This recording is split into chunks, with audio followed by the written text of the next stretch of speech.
Hello everyone, I'm Alex and you're on the Virr channel.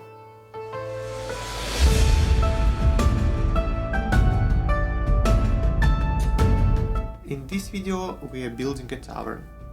In any way, all the players either begin in the tavern or the journey leads them back to one. So I decided to build a tavern, but not just a standard standalone tavern, but a playable terrain. And on that we will be focused today.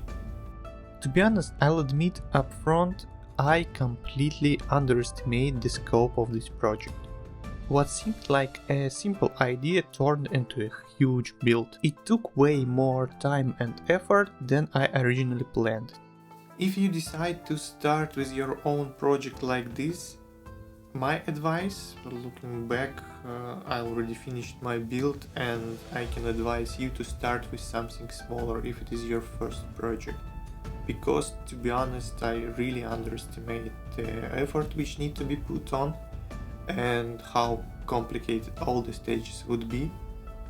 And yeah, the project is still not finished yet and need to be painted, but about that later. That said, here I am. The build is finally complete and I'm excited to take you through the step-by-step process of how it all came together. So first we need foundation. For this build I wanted to try something I've been meaning to do for a long time, making individual bricks.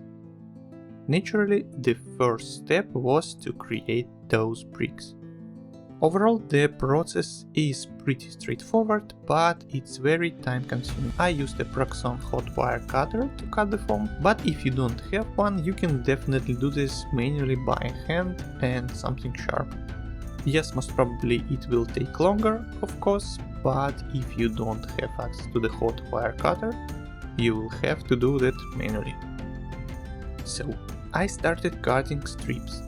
The dimension of each brick was approximately 2 cm by 1 cm by half cm. A little variation in size actually works well here for my project, because it helps avoid a uniform, repetitive look, let's say. But if you are looking or aiming for something super precise and accurate from blocks perspective, I'd recommend you pre-planning that and measure dimensions and stick to them. However, in this project the aesthetic was more important to me. Since we are going for a medieval setting, a bit of irregularity fits perfectly. It reflects the manufacturing limitation of a fantasy world. So once the bricks were cut, they need some weathering, let's say, to make them look aged or worn. For this I used a technique I picked up from a Blackmagic Craft videos, which I think is just brilliant for prepping individual bricks. If you don't want to look, search and so on, here how it works. You need just a metal can and some small hard objects like bolts, nuts, stones, foil, wool for example, or something similar. Yeah, as I said, even crumpled up ball of aluminum foil will work perfectly to make the texture appear. So the next step, throw everything, including the bricks, into the can and give it a good shake. This process doesn't take too long, but fair warning, it's really noisy.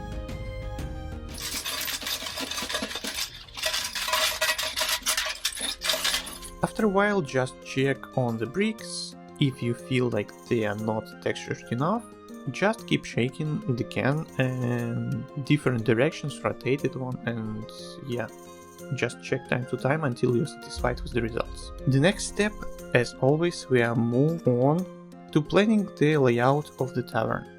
I prepared a stencil with 1 inch by 1 inch grid, matching the combat map size which is used in Dungeons and Dragons. Personally, having a grid like this helped me visualize the final size of the project, although as it turned out I still underestimated. I thought the tavern would end up a bit smaller, but as is. And this time I decided to try foam sheets instead of cardboard, which I used in my previous diorama.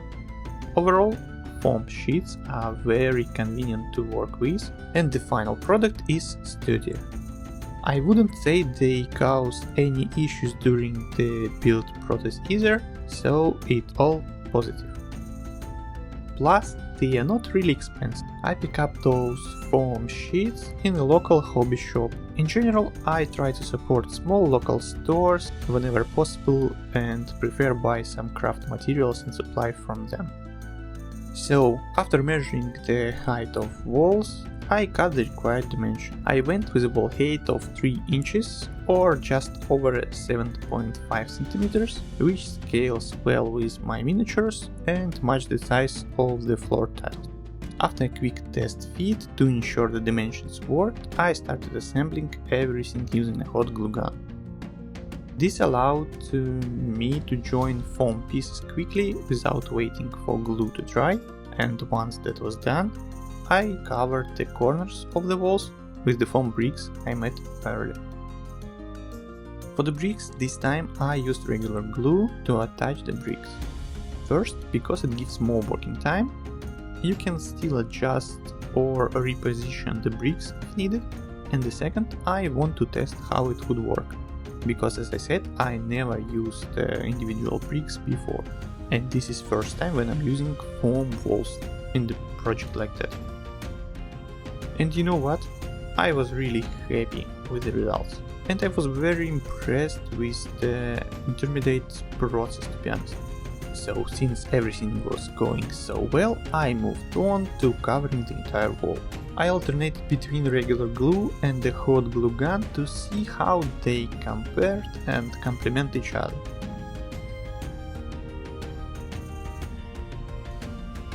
Of course, no town entrance is complete without a door. I made one using coffee stir sticks, gluing them together to make a wooden door. Next, we moved to the structural supports, or beams, I'm not entirely sure what to call them. I made these from wooden sticks. While it might have been better to use thicker wooden beams, I only had this available, so that's what I went with. They were bamboo sticks. Although for the future projects I am planning to try balsa wood, as it's commonly used for buildings like this, but for now I worked with what I had. Before creating the surface for the second floor, I need to make sure that the walls were relatively even. To do that, I removed any protruding bricks edges with a sharp knife. Please be extremely careful when you're working with sharp tools. Next, after completing all measurements, I moved on to building the floor. Since the markings were made based on the size of one tile, the floor needed to extend slightly beyond the beams to provide support for the next level.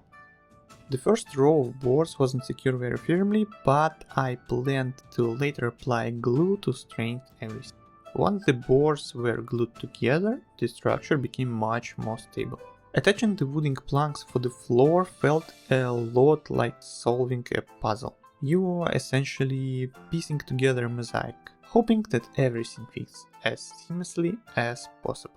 I prepared a decent amount of planks from wood craft sticks, thicker than the coffee stir sticks, so let's call them craft wooden sticks. I added some texture to these planks using the wire brush.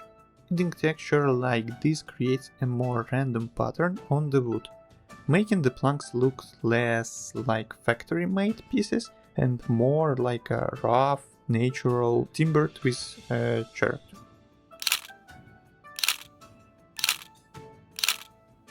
In the end, I still plan to make the tiles on the wooden floor, but adding texture helps make the floor look more interesting compared to the plain flat sticks. Now I'd like to pause and focus on the next step. Once again, this idea was inspired by Blackmagic Craft. When building gaming terrain, the base floor doesn't necessarily need walls. This way, the upper levels can be used as a separate playable area, and walls won't obstruct visibility or limit miniature placement. Since this tavern is meant to function as a gaming terrain, having separate, removable floors is a great solution. With this in mind, I cut out the floor for the first level. Border it with individual foam bricks and fill the inner section with square tiles much on the grid size of the game board, like 1 inch by 1 inch. To add texture, I used the same can technique I mentioned earlier when weathering the foam bricks. Additionally, I crafted a staircase leading to the second floor. I also prepared a detachable ladder which will later allow access to the third floor space. And speaking about the ladder, to create the ladder I used a Dremel, bamboo wooden sticks and 2 spikes. After securing everything with wood glue or PVA glue, I adjusted the ladder to fit the size of one tile, 1 inch by 1 inch. Once the glue dried, I trimmed off the sharp edges of 2 spikes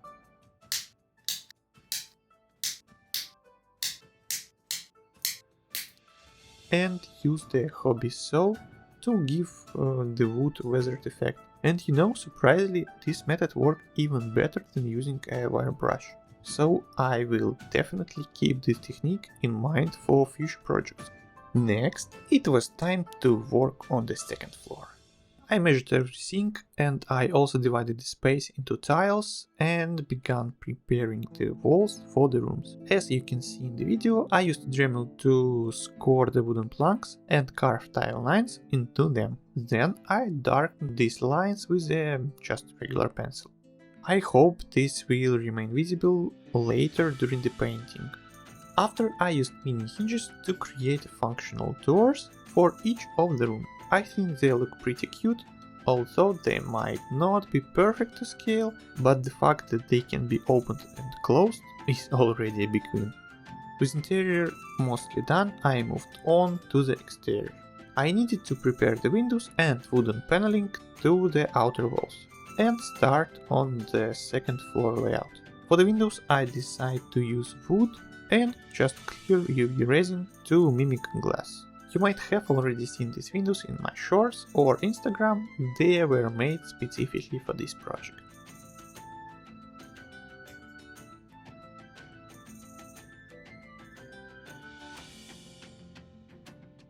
Moving on to the third floor, the process was pretty much the same. I used wooden sticks for the flooring and added beams to simulate structural elements for the roof and the rest of the top floor. And now a bit confusing and strange part. Now I'd like to pause a building and talk a bit about the thing which every YouTuber does, technical issues. Yeah, unfortunately during this project my SD card failed and I lost some footage of building this playable terrain, and in the next chapter, let's say, you will see almost finished and done project, but yeah, as is, unfortunately nothing can do with it and those things are happened. If you're curious about some steps which I'm missing or something unclear and you would like to have an answer, please put the comments down below. I will try to answer all of them, or maybe include some guides or how to do this and that in the future videos. And let's jump right into what remains of the building process. Yeah, here I got individual pieces to create panels for covering the third floor. Some of these panels were glued permanently, while others were later secured with magnets. To be honest, working with the magnets was quite tricky. I might revisit this approach in future projects. For now, thought I'll try to conceal the magnets during the painting phase.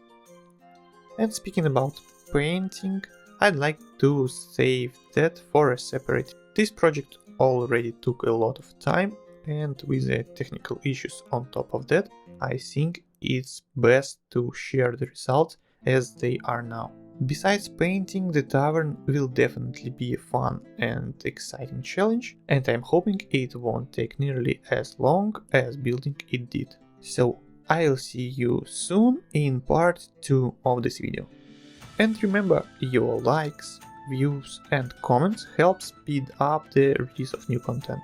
There is nothing more motivating than the support of this amazing community. Yeah, and speaking about the support, recently I opened my Patreon page, all the links are down below, where you can support me financially. I would really appreciate if you can share a few bucks with me to support me, but I really like to say thanks, and I really appreciate your likes, supports, kind comments and all this stuff. It really means a lot to me. For the Patreon subscribers I have a few things, but about that later on. You can just subscribe for free and check is it worth to give some money. But for now, let's not waste any more time and move to the long-awaited final result.